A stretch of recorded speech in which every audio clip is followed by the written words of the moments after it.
시청자 여러분 안녕하십니까. 고영신의 시사정담 시작하겠습니다.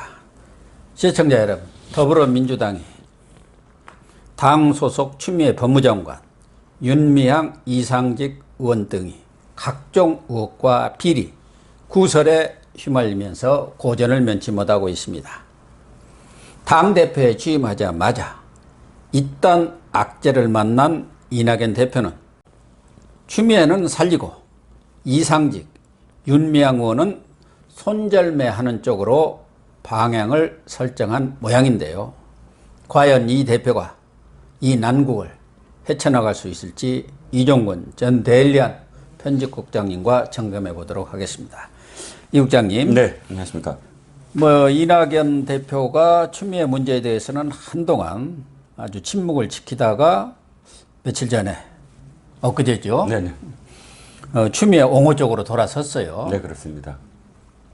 당내 의원들이 지금 많은 사실을 밝혔다. 이렇게 표현을 했죠. 그래서 사실을 가지고 야당의 정치 공세를 물리치겠다. 돌파해 나가겠다. 그런데 그 전에 이미 이해찬 대표가 그 김어준의 무슨 다스페이단가요? 방송에 나가가지고 그렇죠. 예. 야당의 저런 공세는 우리 정권을 뺏어가기 위한 출책이다. 이런 식으로 딱 선을 그었죠. 또 그러니까 치고 나갔어요. 지침을 내. 그러니까 의원들이 다 그냥 입 달린 의원들은 다 추미애 옹호로 돌아섰어요. 네. 근데 이낙연이가 그렇죠. 말빨이 지금 안 서고 있는 겁니다. 예. 아니 그 말씀을 드리려고 선배님 진짜 산 증인이시잖아요. 국회와 정치인들. 이 경우가 있습니까? 즉 어떤 경우냐면 집권 여당에서 이 전당대회를 하고 한 달도 안 됐습니다. 지금 한 달도 안 되는 시점에서 전임 당대표가 언론 인터뷰를 해서 현재 정부에 대해서 이야기하는 경우가 있습니까? 없지요. 그건 예의가 아니에요. 예의가 아니죠. 그런데 이미 이런 상황은 우리 이 국장님도 다 예견을 했었고 상황로로도 할 것이다. 수렴 청정할 거다. 이해찬이는 솔직한 얘기가 노무현 대통령도 설설 기었지 않습니까? 그렇죠. 정치적 경력이나 모든 면에서 게임이 안 되잖아요. 그렇죠. 문재인 대통령도 지금 문재인 사실 대통령은 아래로 보는 총리 사람이죠. 시절에 수석하면서 문도 열어주고 가서 청와대 오면 마저 열어나가고 그랬지 않습니까? 그렇죠. 그러나 이해찬으로서는 문 대통령에 대해서 A를 깍듯이 차렸죠. 한 번도 재임 중에 대통령을 거스린 일은 안 했어요. 대신 자기의 세력이 그냥 엄청나게 당내에 확 뿌리 받고 있지 않습니까? 김태년 원내대표부터도 이해찬 게 아닙니까? 딱 이재명도 마찬가지예요. 그렇죠. 이해찬이가 한마디 하니까 지난번에도 서울시장, 부산시장 안내한다고 하다가 딱 깨갱 해버리잖아요. 네, 그렇습니다. 근데 이낙연이는 자기 사람이 있어야죠. 그렇죠. 그러니까 어떤 의미에서는 이낙연 당대표가 화를 내야 돼요.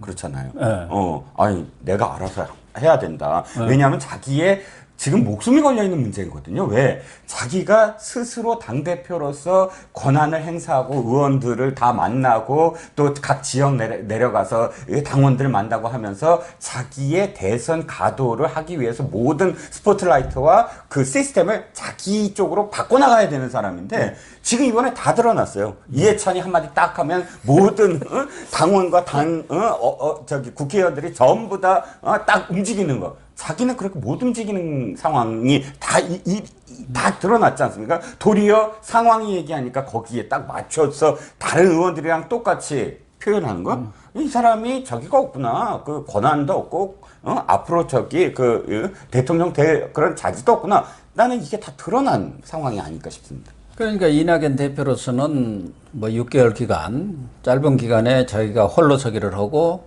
자기의 어떤 정치적인 비전이라든가 또 역량, 능력 이런 것들을 지금 국민뿐만 아니라 그 당원들, 특히 문바들한테 보여줘야 할 그런 입장 아닙니까? 네.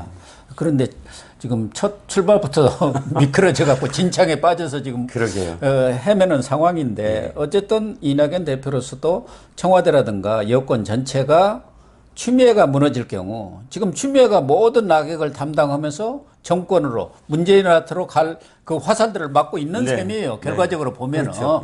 지금 부동산 문제다 전부 추미애 아니면 지금 문재인 욕올 것 아닙니까? 그리고 만약 추미애가 무너진다 한다면은 문재인으로서는 금방 레임덕이 올 수밖에 없잖아요. 그렇죠. 예. 그 현실은 인정을 한 것 같아요. 네. 내가 볼 때는 이낙연 그 성격으로 봐서는 추미애 저건 마땅치 않은데 방법은 없다. 그렇게 결론을 내린 건가요? 그러니까 이낙연 대표가 처음부터 일관되게 추미애를 옹호했다면 또 그건 뭐 비판은 받겠지만 그러나 일관되게 자신이 왜 그렇게 한다는 걸 이렇게 정치적 해석을 할 수가 있는데 결정적으로는 거리를 뒀었어요. 네. 거리를 뒀다는 건 이것을 지금 자기의 어떤 대권 가도로서 이렇게 지켜봤을 때 자기도 위험하다. 그러니까 지금 이 추미애가 이 추미애를 보호하면 보호할수록 지지율은 떨어질 것이고 지지율이 떨어지면 대통령한테 레임덕이 올 것이고 레임덕이 오면 자기가 똑같은 지금은 연동되잖아요. 대통령 지지율, 그렇죠. 당 지지율하고. 그럼 자기도 사실상 당대표로서 책임을 지는 어떤 상황이 돼버리잖아요. 그러니까 당연히 어떤 의미에서는 정치 공학적으로 말씀을 드리면 당연히 선긋기를 했어야죠. 추미애 쪽을. 그런데 그래서 거리를 두다가 갑작스럽게 이 전임 대표가 얘기한 것을 그대로 받아서 우리가 추미애 장관의 사실이 아니었다라고 이야기한다라고 하는 순간 사실은 굉장히 이 리더십 이런 것들이 금이 가는 상황이죠. 그래서 이제 이낙연으로서 자기 리더십을 세울 수 있는 게 이상직인 것 같아요. 이상직 의원. 네네. 누가 보더라도 그렇죠. 이건 말이 안 되는 어떻게 보면 악덕 기업주 아닌가. 그렇죠. 그렇기 때문에 이상직은 1차적으로 손절매를 해야겠다 이런 생각을 한 것 같아요. 네, 아니 많이 늦어도 너무 늦었죠. 사실은 왜냐하면 민주당이라는 당의 이 강령 또는 민주당이 지금까지 어떻게 했는지 잘 아시지 않습니까? 대기업들이나 기업주들을 전부 다 악한 그런 악덕 그런 기업가로 몰아붙이면서 이번에도 공정경제 3법을 통과시켰잖아요. 그러니까 다 오너들의 손발을 다 자르고 묶고 하는 가장 기본적인 그 배경이 뭡니까? 다 악덕이다. 그리고 그 노동자들을 늘 이렇게 쉽게 해고하고 늘 이 노조를 파괴하고 그런 등식을 만들어서 몇십 년간을 이렇게 이 지탱해온 그 정당인데 그래서 민노총이 굉장히 그 지분을 갖고 있잖아요. 이 정권에. 근데 너무 명백하게 노조를 탄압하고 너무 명백하게 수백 명한테 임금 체불을 하고 그러니까 수백억 원의 임금 체불에다가 600명을 그냥 잘라버리는 그런 악덕 지금 기업가를 당에서 옹호를 한다? 옹호한 거죠. 지금까지 한 번도 제대로 얘기를 안 했으니까. 근데 이유가 뭐냐면 문재인 대통령과 가깝기 때문에 이런 상황이 지금까지 왔다는 것 자체도 말이 안 되는 거고요. 지금에서야 더 했다가는 큰일 나겠다라고 대신 추미애한테 가는 비판을 이상직의 거리를 두면서 이렇게 돌려보려고 한다? 또 이것도 너무 뻔하게 보이는 상황이죠. 그런데 이상직은 문재인 대통령하고 무슨 그렇게 깊고 끈끈한 사연이 있습니까? 또 안방 마님과도 무슨 관련이 있나? 미스테리입니다. 진짜 미스테리가 이상직이라는 사람 자체가 민주당에서 선호하는 그런 타입이 아니거든요. 원래 누가 보더라도 무슨 운동권 한 번 한 적도 없는 사람이고. 그렇죠. 차라리 평범한 어떤 뭐랄까요 비즈니스맨 이렇게 표현해야죠. 왜냐하면 기업을 갖고 있어 보지도 않은 사람이에요. 정치에 입문했을 때 단 정치에 입문하는 과정 속에서 캠프에도 관여를 했고 또 당시에 그런 것들을 수완으로 돈 한 푼 거의 없이 항공사를 그러니까 만들어 버렸잖아요. 그런 과정 속에서 의혹입니다만 문재인 후보와 엄청나게 가까워졌다는 거예요. 어떤 계기인지는 모르겠는데 친문 쪽에서도 제가 이제 이상직이 도대체 어떤 사람이냐라고 물어보면 거기에 대해서 제대로 답을 하는 사람이 없어요. 그러니까 아는 사람이 없는 것 같아요. 어쨌든 그동안 지금 국민의힘 쪽에서 곽상도 의원은 있지 않습니까? 문재인 대통령 일가와 관련된 그 문제에 관해서는 아주 전문가급으로 지금 부상된 분인데 그분이 사이 서모 씨 그 무슨 태국의 그 무슨 관련 회사 취업하는데 이상직 이스타 항공하고 관련이 있어가지고 도와줬다 뭐 그런 얘기가 있고 또 일각에서는 그쪽에 가족에 뭔가 이렇게 지금 딸이 태국에 있지 않습니까? 그래서 그런 쪽에 무슨 금전적인 도움을 혹시 준 것 아니냐는 그런 추측도 있어요. 추측. 그러니까 이건 추측입니다. 네네. 그런데 그런 추측을 할 수밖에 없는 이유가 이겁니다. 우리가 대통령이 누구를 임명했을 때 사실 2다리, 3다리만 건너면 이유가 나와요. 이게 누구누구와 인연이 있고, 그럼요. 또는 어떠한 경력이 있고, 이 경력을 어느 쪽에서 추천한 것으로 보이고, 이런 식의 사실상 한 2-3가지의 어떤 그런 그 경로만 추적을 하면 이야기가 다 나오거든요. 이건 비밀도 아니고요. 어떤 의미에서는. 뭐 꼭 기사가 되지 않더라도 그런 것들은 일반적으로 공유하고 있거든요. 그런데 이상직과 관련해서는 지금 말씀하셨던 것 사이의 연관성 정도밖에 문재인 대통령 측과 가까워질 어떤 그런 개연성이 지금 안 보이는 거예요, 공개적으로는. 그렇다면 이상직이라는 사람의 캐릭터 또는 이상직이라는 사람의 어떤 지금까지의 그 베이스를 보면 지금 사회에 나와서 정치인이 되는 베이스를 보면 돈과 관련된 문제잖아요. 예, 갑작스럽게 돈을 펀딩을 하고 또 그것을 투자를 하고 부풀리고 그래서 본인이 수백억 원의 자산가가 되고 전 가족들이 전부 다 경영에 참여하게 하고 이런 것들 밖에는 지금 뭐 이상식이라는 사람을 모릅니다. 그렇다면 연관시켜서 이 사람이 상당히 재산 쪽으로나 혹은 뭐 다른 어떤 뒷배를 지금 봐주는 거 아니냐라는 추측밖에는 없는 거죠. 그러니까 대선 끝나고 나서 중소벤처기업진흥공단인가 그 이사장도 오고 공로를 진짜 그게 농공행상이죠. 예. 또 여러 가지 그런 구설수에도 불구하고 그냥 가서 꽂으면 당선될 전주에다가 또 공천을 주고 그러니까 이거는 그냥 여권 내 무슨 실세 그룹 정도가 아니라 진짜 문 대통령과 관련된 이런 쪽에서 후원을 내지는 뒷배를 봐주지 않으면 있을 수 없는 일이다. 그런 주장들이 나오고 있는데 어쨌든 이낙연 대표가 이상직 의원에 대해서는 이름을 거명하면서 책임 있는 행동을 하라. 뭐 지금 야당은 물론이고 심상정 정의당 대표까지도 이런 악덕 기업주를 보호하고 공천을 하는 게 마땅하느냐 지켜보겠다 어떻게 하는지 이렇게 나오고 있으니까 다른 방법은 없다. 손절매하는 수밖에 없지 않느냐 뭐 이런 것 같아요. 뭐 자진 탈당을 하든 뭐를 하든 이렇게 몰고 가지 않을까 하는 생각이 듭니다. 그렇죠. 그러니까 일단 그 추미애 장관 건이 만약에 없다고 한다면 사실 너무나 당연한 거예요. 왜냐하면 이 사람은 지금 어떠한 것도 제대로 해명을 하지 못하고 있거든요.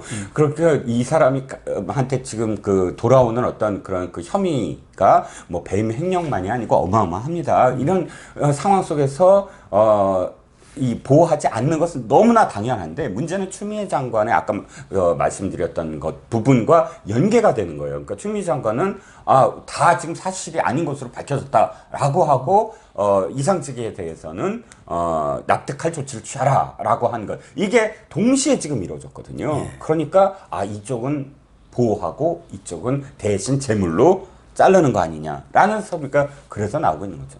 또 윤미향 의원에 대해서도 그동안은 뭐 30년 동안 위안부 활동에 헌신했다 해가지고 그렇게 칭찬을 했지 않습니까? 또 민주당뿐만 아니라 문파들이 총동원돼가지고 보호 작전을 폈는데 검찰 수사 결과 지금 100일에 드러났고 그 중에서도 가장 욕을 먹는 게 그렇죠.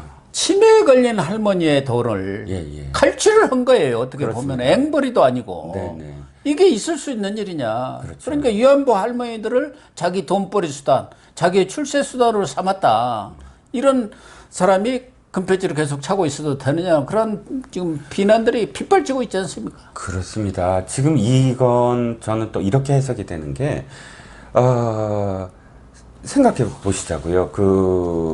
이 현재 어떤 검찰 그러니까 이 추미애가 검찰 인사를 몇 번씩이나 하고 하면서 사실은 자신들의 어떤 정권의 유지 또는 자신들의 정권에 이익이 되는 쪽으로 이 검찰의 이 수사라든지 이런 것들을 지금 재단하고 만들려고 그런 인사들을 하지 않았겠습니까? 그럼에도 불구하고 지금 사실 국민들이 분노하게 만드는 그 죄명으로 지금 기소를 했단 말이죠. 그렇죠. 불구속이긴 하지만 그런데 진짜 말씀하셨듯이 치매 할머니의 그 돈을 자기 마음대로 막 유용한 그런 혐의를 지금 검찰이 공개적으로 밝혔다. 그 배경에는 윤미향도 선을 긋겠다라는 게 사실 검찰의 수사 결과 발표를 보면서 저는 생각을 했는데 아니나 다를까 이낙연도 또 이낙연 당대표도 거기에 대해서 어쨌든 비슷하게 추미애 장관과는 달리 비슷하게 좀 거리를 두는 어떤 양상이거든요.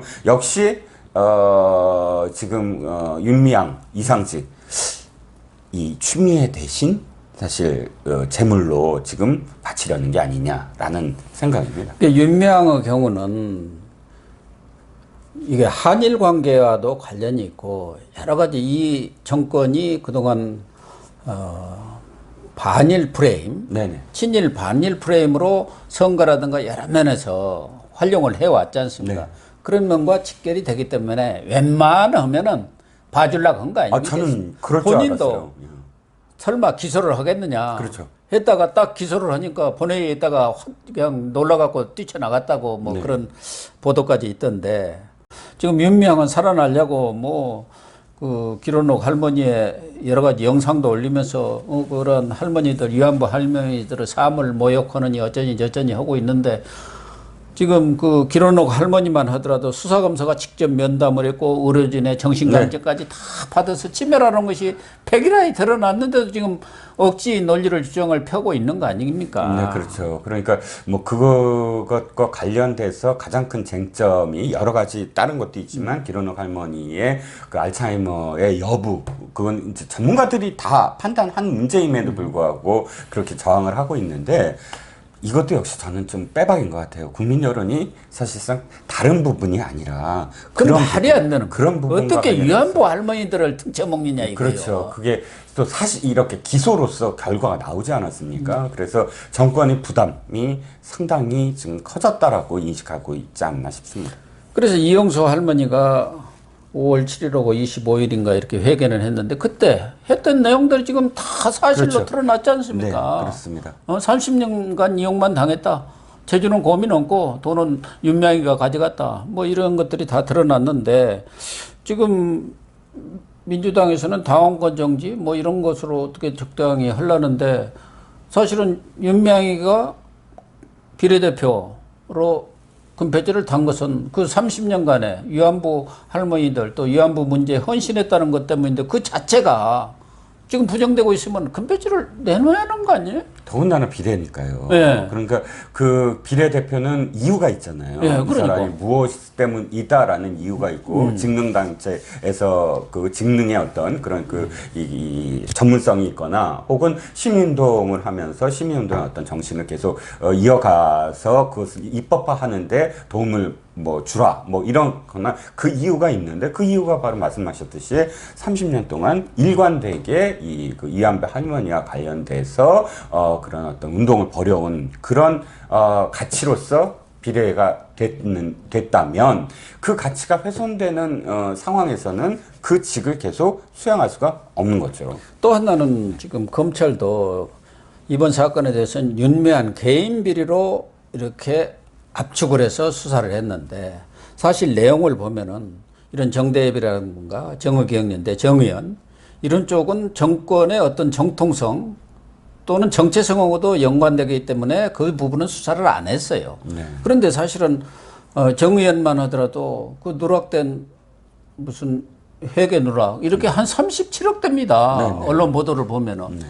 더군다나 윤미향에 대해서도 주택 구입비라든가 이런 것들도 안 오고 또 뭐 과연 안성 쉼터 7억 5천이나 달라는 대로 주고 샀는데 그 뒤에 무슨 커미션은 없었는데 이런 부분도 사실은 수사가 제대로 안 된 거예요. 그렇기 때문에 이 사건은 윤미향이가 사퇴하는 것은 물론이고 검찰로서는 수사에 한계가 있을 수밖에 없어요. 지금과 같은 구조에서는 추미애 산하의 검찰. 그러니까 이거야말로 특검이 도입돼야 하지 않나. 그렇죠. 그런 생각이 들어요. 예. 저는 이 결과를 보면서 정말 납득이 안 가는 게 정의연입니다. 왜냐하면 정의연이 지금 윤미향을 옹호하는 게 아니라 윤미향을 고발해야 돼요. 예. 그렇죠. 그게 단체의 가장 기본적인 자세죠. 왜? 윤미향이 그 돈을 갈취를 했고, 또는 이 배임 횡령죄잖아요. 그러니까 안성 쉼터와 관련돼서 정의연 대표라는 그 자격으로 사실 그 비싸게 주고 손해를 보고 이런 과정들은 정의연이 이건 잘못했어. 라고 사실 그 손해배상을 해야 되고, 고발을 해서 선을 확 긋고 자신들의 어떤 그 가치를 계속 유지해야 되는데, 얽혀 있는 거예요. 네. 그렇다면 이 얽혀 있다는 건 검찰이 당연히 수사를 해야죠. 예. 네, 시청자 여러분. 지금 문재인 정권은 추미애는 지키고 별 영향가가 없는 이상직하고 윤미향은 손절매하는 쪽으로 이렇게 방향을 설정한 것 같습니다만은 이 두 사람에 대해서도 손절매 정도가 아니라 명명백백이 각종 저질렀던 부정과 비리 행위에 대해서도 엄히 수사를 해야 할 뿐만 아니라 추미애도 정권의 이익 차원에서 적당히 덮고 봐주기로 넘어갔어야 되겠습니까? 시청해 주셔서 감사합니다.